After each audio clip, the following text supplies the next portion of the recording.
নমস্কার, আপনি দেখছেন আপডেট বাংলা ইউটিউব চ্যানেল। রইল আজকের সবচেয়ে বড় 10টি প্রধান খবর। দেখে নিন এক নজরে আজকের হেডলাইন্সগুলি। ডবল ডবল ডিম, 21-এর সভায় যাওয়ার আগে তৃণমূল কর্মীদের জন্য এলাহি আয়োজন। ডিম ভাতের রাজনীতি নাকি শহীদ স্মরণ, 21শে জুলাইয়ে দিলীপ শুভেন্দুর জোর টক্কর। গাড়ির ধাক্কায় বাইক আরোহীর মৃত্যু, পুলিশের টাকা তোলার জন্যই দুর্ঘটনার অভিযোগ। 21শে জুলাইয়ের সকালে ধুমধুমার। 21শে জুলাইয়ের মঞ্চে বিস্ফোরক দাবি, আমার স্বামীর খুনিরা এখনো তৃণমূলে, ক্ষোভে ফুঁসছেন দুলাল পত্নী। জলপাইগুড়িতে জাপানি থাবা, মৃত 3, কলকাতা থেকে ছুটে গেলেন আধিকারিকরা। খড়গপুরে হাওয়া বদল, দিলীপের শহীদ স্মরণের আগেই নয়া কর্মসূচির ঘোষণায় হিরণের। 21শে জুলাই শহীদ দিবসে কেমন থাকবে দক্ষিণবঙ্গের আবহাওয়া, ফের ফুঁসছে নিম্নচাপ, বুধবার থেকে বাড়বে বৃষ্টি।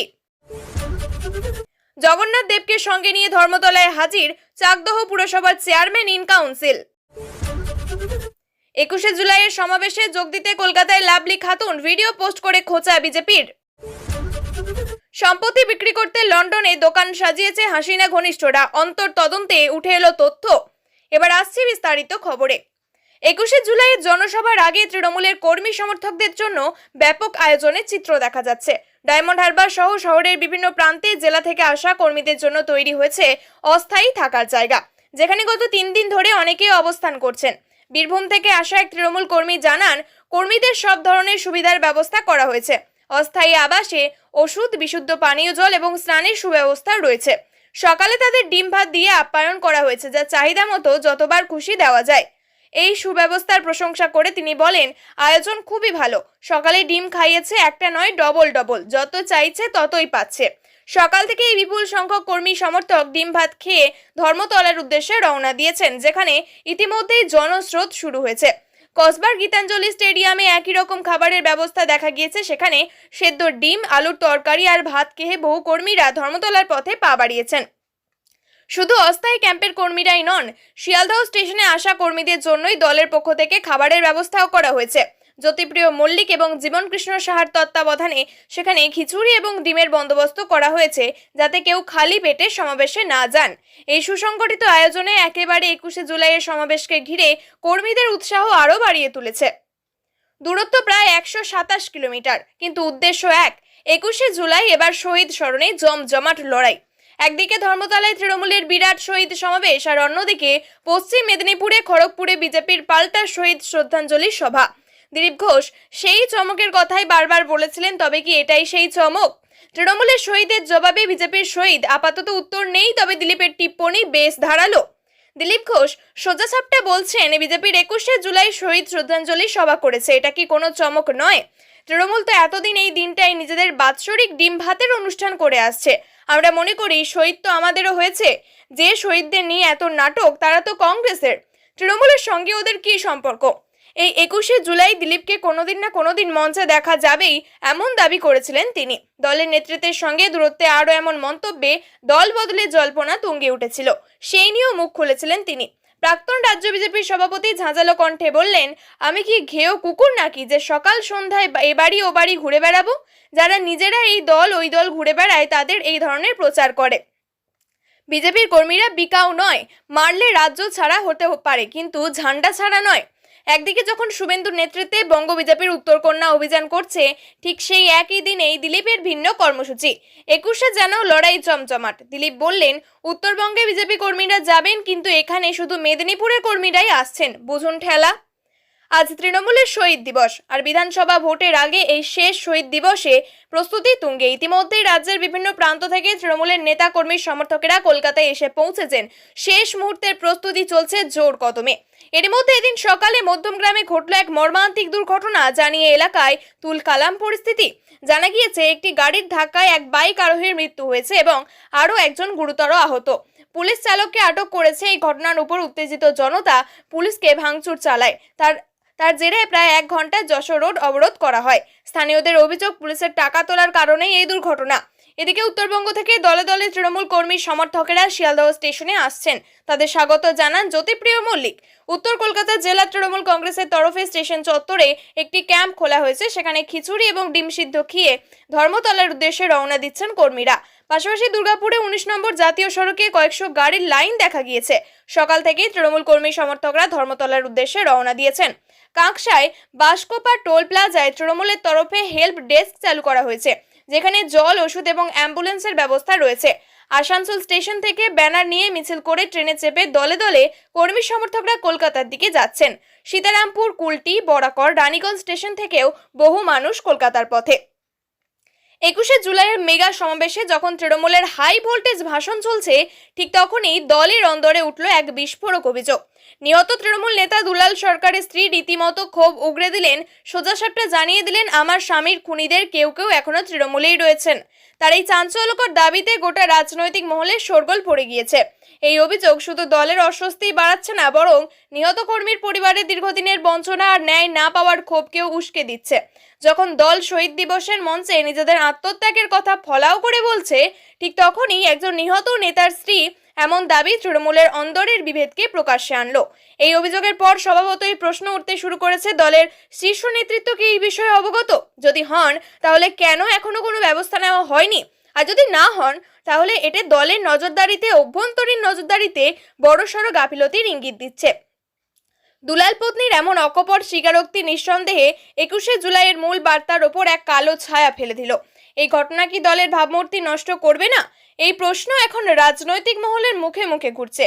এই পরিস্থিতিতে তৃণমূলের দিক থেকে কি প্রতিক্রিয়া আসে, সেটাই এখন দেখার বিষয়। দুলাল পত্নীর এই বিস্ফোরক অভিযোগের পর দলের অস্বস্তি চরমে, কারণ এটি শুধু একটি ব্যক্তিগত ক্ষোভ নয়, বরং ন্যায় বিচারের দাবিতে ওঠা এক জোরদার আওয়াজ।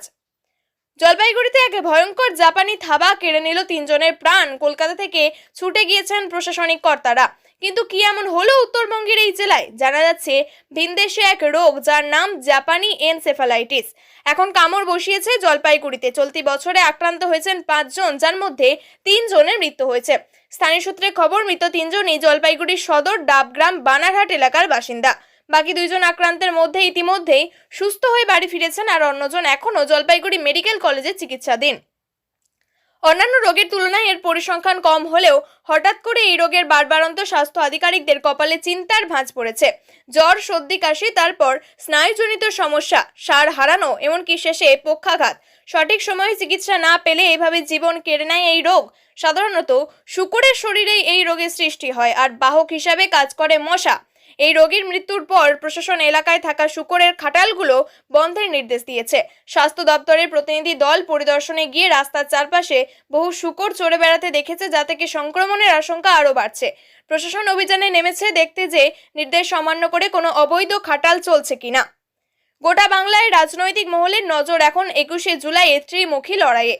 একদিকে কলকাতার ধর্মতলায় তৃণমূলের মেগা ইভেন্ট, অন্যদিকে উত্তর কন্যায় বিজেপির শক্তি প্রদর্শন। আর এর মাঝেই বিকল্প ভাবনার প্রতীক হয়ে হাজির দিলীপ ঘোষ। তবে দিলীপ একা নন, তার চেনা ডেরা খড়গপুরেই এবার দেখা যাচ্ছে আরও এক চমক। সেখান থেকে প্রথমবার সাংসদ হয়েছিলেন, সেই খড়গপুরেই দিলীপের শহীদ স্মরণ সভা বসেছে। কিন্তু চমক এখানে শেষ নয়। যখন রাজ্য বিজেপির প্রাক্তন সভাপতি খড়গপুরের মাটিতে নিজের আসর সাজাচ্ছেন, ঠিক তখনই এক অভিনব কর্মসূচির ঘোষণা করলেন খড়গপুর সদরের বিজেপি বিধায়ক হিরণ চট্টোপাধ্যায়। একদম তৃণমূলের দিদিকে বলো কর্মসূচির স্টাইলে শুধুমাত্র খড়গপুরের মানুষের জন্য হিরণ শুরু করেছেন হ্যালো বিধায়ক কর্মসূচি। নিজের সোশ্যাল মিডিয়ায় একটি হোয়াটসঅ্যাপ নম্বর দিয়ে তিনি এই ঘোষণা করেছেন, যেখানে খড়গপুরের মানুষ তাদের সুবিধা অসুবিধা জানাতে পারবেন। একজন প্রাক্তন জোর দিয়েছেন সংগঠনে, সেই পুরনো কায়দায়, আর একজন বর্তমান জোর দিচ্ছেন জনস্বার্থে নতুন কৌশলে।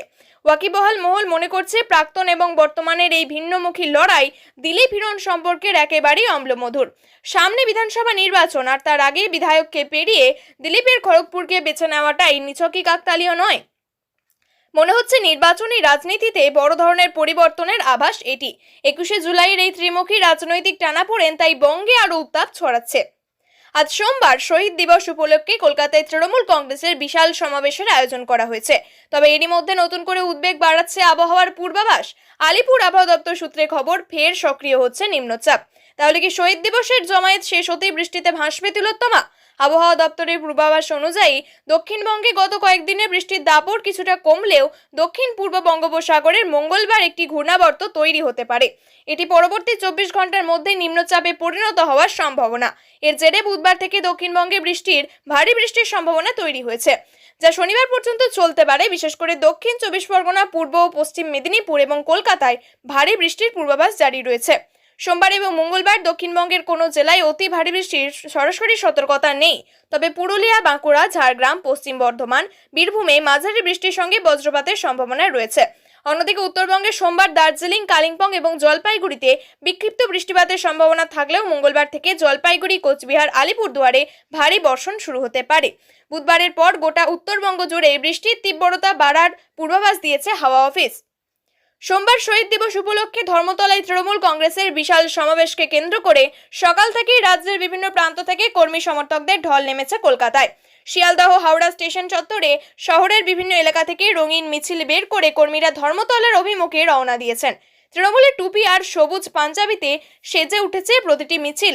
এই জনসমুদ্রের মাঝে সকলের নজর কেড়েছেন চাকদহ পুরসভার chairman in council Moumita Bhattacharya, যিনি জগন্নাথ দেবের মূর্তি কোলে নিয়ে মিছিলে হেঁটেছেন। তার সঙ্গে হাঁটা অনেকেই ভগবানের মূর্তি দেখে প্রণাম করেছেন। বেলা 12টায় সভা শুরু হওয়ার কথা থাকলেও কয়েক ঘন্টা আগেই ধর্মতলা চত্বর জনসমুদ্রে পরিণত হয়েছে। যেদিকে চোখ যাচ্ছে শুধুই কালো মাথা আর কালো মাথা। কর্মীদের এই উচ্ছ্বাস উদ্দীপনা তৃণমূল শীর্ষ নেতৃত্বের মুখে হাসি ফুটিয়েছে। কলকাতা হাইকোর্টের নির্দেশ মেনে সকাল 9টা থেকে 11টা পর্যন্ত মিছিল বন্ধ ছিল। তবে সকাল 6টা থেকে শিয়ালদহ, হাওড়া স্টেশন থেকে কর্মী সমর্থকেরা ধর্মতলার উদ্দেশ্যে রওনা দেন। কলকাতা পুলিশ এই বিশাল সমাবেশ ঘিরে যানজট এড়াতে কোমর বেঁধে নেমেছে। SN avenue, Banerjee road, Chittaranjan avenue, Brabourne road, rail road, Chowringhee road সহ বিভিন্ন গুরুত্বপূর্ণ রাস্তায় হাজার হাজার পুলিশ কর্মী মোতায়েন করা হয়েছে। পদস্থ পুলিশ আধিকারিকরাও সকাল থেকে রাস্তায় নেমেছেন। এক পাশে মিছিল চললেও অন্য পাশ দিয়ে যান চলাচল স্বাভাবিক রাখার চেষ্টা হচ্ছে, যদিও অন্যান্য দিনের তুলনায় বাস এবং ট্যাক্সির সংখ্যা কম। কয়েক মাস আগে লাভলি খাতুনকে ঘিরে রাজ্য রাজনীতিতে তোলপাড় হয়েছিল। একজন বাংলাদেশি নাগরিক হয়েও কিভাবে তিনি গ্রাম পঞ্চায়েতের প্রধান হলেন তা নিয়ে প্রশ্ন তুলেছিল বিরোধীরা। কলকাতা হাইকোর্টে মামলা হলে শেষ পর্যন্ত তাকে প্রধানের পদ ছাড়তে হয়। সেই মালদহের রশিদাবাদ গ্রাম পঞ্চায়েতের প্রাক্তন প্রধান লাভলি খাতুন এবার 21শে জুলাইয়ের সমাবেশে যোগ দিতে কলকাতায় এসেছেন। স্থানীয় তৃণমূল নেতাকর্মীদের সঙ্গে তার একটি ভিডিও ভাইরাল হয়েছে, যা পোস্ট করে তৃণমূলকে খোঁচা দিয়েছে বিজেপি। 2023 সালের পঞ্চায়েত নির্বাচনে তৃণমূলের টিকিটে ওবিসি সংরক্ষণ আসনে প্রার্থী হয়েছিলেন লাভলি খাতুন। অভিযোগ, নির্বাচনের লড়াইয়ের জন্য তিনি নানান ভুয়ো শংসাপত্র তৈরি করেছিলেন। কলকাতা হাইকোর্টের মামলাকারী আইনজীবী জানান, লাভলি খাতুনের আসল নাম নাসিয়া শেখ। তিনি বাংলাদেশে এবং ভারতে অনুপ্রবেশ করে বাবার নাম বদলে ভুয়ো নথি বানিয়ে নির্বাচনে দাঁড়িয়েছেন। পরে স্থানীয় ভিডিও তদন্তে লাভলির নথিতে গরমিল ধরা পড়ে। ভুয়ো নথি দেওয়ায় তার ওবিসি সার্টিফিকেট বাতিল করা হয়। এই বিতর্কের পর তৃণমূলে লাভলি খাতুনের থেকে বাড়ায় দূরত্ব। সেই লাভলি খাতুনের 21শে জুলাইয়ের সমাবেশে আগমন নিয়ে নতুন করে বিতর্ক দানা বেঁধেছে। বিজেপির একটি ভিডিও প্রকাশ্যে কটাক্ষ করেছে, একজন বাংলাদেশি হওয়ায় পঞ্চায়েতের সদস্যপদ হারানো লাভলিও তৃণমূলের সমাবেশে উপস্থিত। শাসক দলের পক্ষ থেকে এখনো অবশ্য এই বিষয়ে কোনো মন্তব্য করা হয়নি। সম্প্রতি বাংলাদেশের প্রধানমন্ত্রী শেখ হাসিনার ঘনিষ্ঠদের বিরুদ্ধে লন্ডনে বিপুল সম্পত্তি বাজেয়াপ্তের ঘটনায় চাঞ্চল্য সৃষ্টি হয়েছে। ব্রিটিশ সংবাদ মাধ্যম দ্য গার্ডিয়ান জানিয়েছে, শেখ হাসিনার বোনঝি টিউলিপ সিদ্দিকির বিরুদ্ধে ওঠা অভিযোগের মতোই একই ধরনের অভিযোগ উঠেছে তার অন্য ঘনিষ্ঠদের বিরুদ্ধে। ব্রিটিশ তদন্তকারী সংস্থা ন্যাশনাল ক্রাইম এজেন্সি লন্ডনে একের পর এক হাসিনা ঘনিষ্ঠের সম্পত্তি বাজেয়াপ্ত করেছে। গত কয়েক সপ্তাহ আগে এনসিএ লন্ডনে দুই হাসিনা গোষ্ঠীর 300 মিলিয়ন পাউন্ড সম্পত্তি বাজেয়াপ্ত করেছে, যাদের মধ্যে একজন শেখ হাসিনার সময়কালের ভূমিমন্ত্রী ছিলেন। দ্য গার্ডিয়ান দাবি করেছে, এই সম্পত্তি বাজেয়াপ্ত করা হলেও বহু ঘনিষ্ঠের সম্পত্তি জুলাই আন্দোলনের সময়কাল থেকে বিক্রির চেষ্টা চলছে। ব্রিটিশ সংবাদ মাধ্যমের একটি প্রতিবেদনে বলা হয়েছে, হাসিনা ঘনিষ্ঠের গত বছর অন্তত 20টি লেনদেনের আবেদনের ব্রিটেনের জমি রেজিস্ট্রি দপ্তরে জমা দিয়েছেন।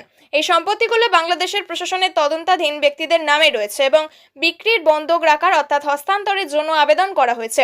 যদিও এই প্রতিবেদনে লেনদেনের নির্দিষ্ট সময় উল্লেখ করা হয়নি, তবে দাবি করা হয়েছে যে এই সম্পত্তিগুলো বাংলাদেশের শেখ হাসিনার সময়ে চলা দুর্নীতির সঙ্গে জড়িত। ব্রিটিশ সংবাদ মাধ্যমটি বাংলাদেশের ব্যবসায়ী আহমেদ আকবর সেবহান তার পরিবারের লন্ডনের অবৈধ সম্পত্তি নিয়েও নানান তথ্য তুলে ধরেছে।